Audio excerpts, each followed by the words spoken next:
આપણે જોયું કે ઘણા સમય પહેલા હાઈકોર્ટ અને સ્કૂલોને બોમ્બની ધમકી આપવામાં આવતી હતી અને આખરે એ શખ્સ ઝડપાઈ ગયો છે। દિલ્હી પોલીસે કર્ણાટકના મૈસૂરથી 47 વર્ષીય શખ્સને ઝડપી લીધો છે। આરોપીએ અનેક સંસ્થાને બોમ્બની ધમકીના ઈમેલ મોકલ્યા હતા। ભેજા બાદ શખ્સે કુલ 1100થી વધુ શાળાઓને ધમકી મોકલી હતી। આ શખ્સ મૂળ બેંગ્લોરનો રહેવાસી હોવાનો પોલીસ તપાસમાં ખુલાસો થયો છે। આરોપી માનસિક રીતે અસ્થિર હોવાની પોલીસને આશંકા છે। પોલીસે આરોપી પાસેથી એક લેપટોપ અને સિમ કાર્ડ જપ્ત કર્યું છે। આરોપીના રિમાન્ડ લઈને વધુ કાર્યવાહી હાથ ધરાઈ છે। દિલ્હી સહિત અનેક રાજ્યોમાં શાળાઓ, હાઈકોર્ટ અને સરકારી કચેરીઓને ધમકી ભર્યા ઈમેલ કરી આતંક મચાવનાર ભેજાબાજ આરોપીનું નામ શ્રીનિવાસ લુઈસ છે અને તે દિલ્હી અને કર્ણાટક પોલીસે સંયુક્ત ઓપરેશન હાથ ધરી ભેજાબાજને ઝડપી પાડ્યો।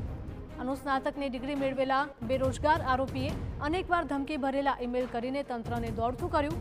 એટલી હદે કે આરોપીએ હાઈકોર્ટના એક જજને પણ ધમકી ભર્યો ઈમેલ કર્યો હતો। આ સમગ્ર મામલે પૂછતાછ કરતા આરોપીએ પોતે કરેલા ગુનાઓની કબૂલાત કરી છે, જ્યારે હાલ આરોપીના રિમાન્ડ મેળવી વધુ કાર્યવાહી હાથ ધરાઈ છે।